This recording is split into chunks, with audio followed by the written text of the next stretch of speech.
Okay, എന്തായാലും നോക്കാം എങ്ങനെയാണ് രാഷ്ട്രം ഇതിനെ നേരിടുന്നത്. തീർച്ചയായിട്ടും അതൊരു ചരിത്രമായിരിക്കും. കാര്യം ഈ സംഘർഷമല്ല, ഇത് സംഘർഷമാണ്. ഇത് എക്കണോമിക് വാർഫെയർ ആണ് വായുത്തെ. ഇത് യുദ്ധം തന്നെയാണ് നടക്കുന്നത്, സാമ്പത്തികമായ ഒരു യുദ്ധം തന്നെയാണ് നടക്കുന്നത്. എക്കണോമിക് വാർഫെയർ ആണിത്. ഇത് ഒരു നിസ്സാര സംഗതിയോ ഒരു തമാശയോ അല്ല.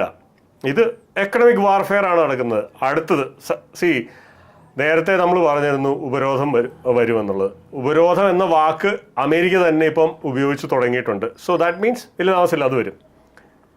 അടുത്തത് നമ്മുടെ മന്ത്രിമാർ രാജ്നാഥ് സിംഗ് എല്ലാവരും പറഞ്ഞിട്ടുണ്ടായിരുന്നു ഇന്ത്യ ഒരു ലോങ് ടേം വാറിലേക്ക് പോകുമെന്നുള്ളത്. ഇപ്പോൾ കഴിഞ്ഞ ദിവസം പറഞ്ഞിട്ടുണ്ടെങ്കിൽ ഇത് സംശയമൊന്നുമില്ല, വലിയ താമസമൊന്നുമില്ലാതെ പാകിസ്ഥാനെ വെച്ചിട്ട് അമേരിക്ക നമ്മളെ ആക്രമിക്കും. പാകിസ്ഥാനെ വെച്ചിട്ടായിരിക്കും അമേരിക്ക നമ്മളെ ആക്രമിക്കുന്നത് മിക്കവാറും. അതിനു മുമ്പ് നമ്മൾ അങ്ങോട്ടടിക്കും. Offence is the best defence. അപ്പോൾ പാകിസ്ഥാനിലേക്ക് അമേരിക്ക ആയുധം കൊണ്ട് ഇറക്കുന്നതിന് മുമ്പ് ഓപ്പറേഷൻ സിന്ദൂർ അവിടെ നിർത്തിവെച്ചേക്കുക. അത് നമുക്ക് എന്ന് വേണേൽ റീസ്റ്റാർട്ട് ചെയ്യാം. ഇനി നമ്മളോട് ആരും ചോദിക്കാനില്ല.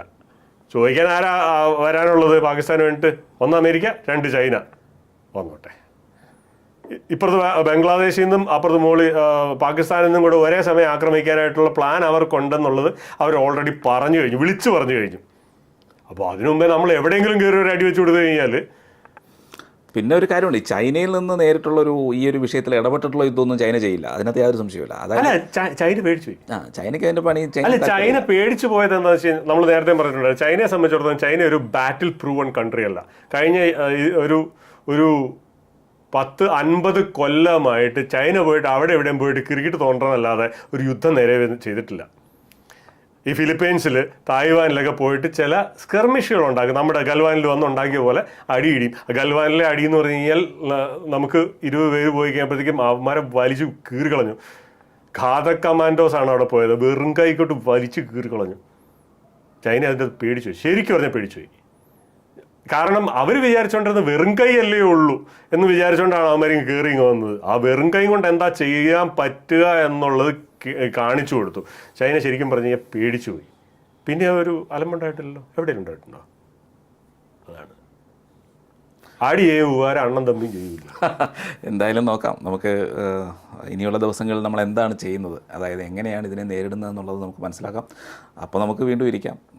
തീർച്ചയായിട്ടും ട്രംപ് നമ്മുടെ ഒരു പ്രധാന വിഷയമായിട്ട് മാറിയിരിക്കുകയാണ്. അല്ല, ട്രംപ് നമ്മുടെ എന്നല്ല, ലോകത്തിന് മൊത്തം ഒരു പ്രധാന വിഷയമായിട്ട് മാറിയിരിക്കുകയാണ്. ഇങ്ങനെ നാളെ ഇതൊരുമാതിരി ഓട്ടോയെക്കാട്ട് കഷ്ടമാണ്.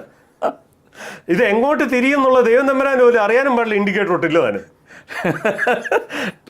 ട്രംപ് ഒരു പ്രധാന പ്രശ്നമായി മാറിയിരിക്കുകയാണ്. അല്ല, ലോകത്തിന്റെ മുഴുവൻ പ്രശ്നമാണ് ആയിട്ട് മാറിക്കൊണ്ടിരിക്കുക. അല്ലെങ്കിൽ സാമ്പത്തിക മാന്ദ്യത്തിൽ നിന്ന ലോകമാണ് ഇതിപ്പോൾ എവിടെ കൊണ്ട് എത്തിച്ചു എന്നറിയാമോ?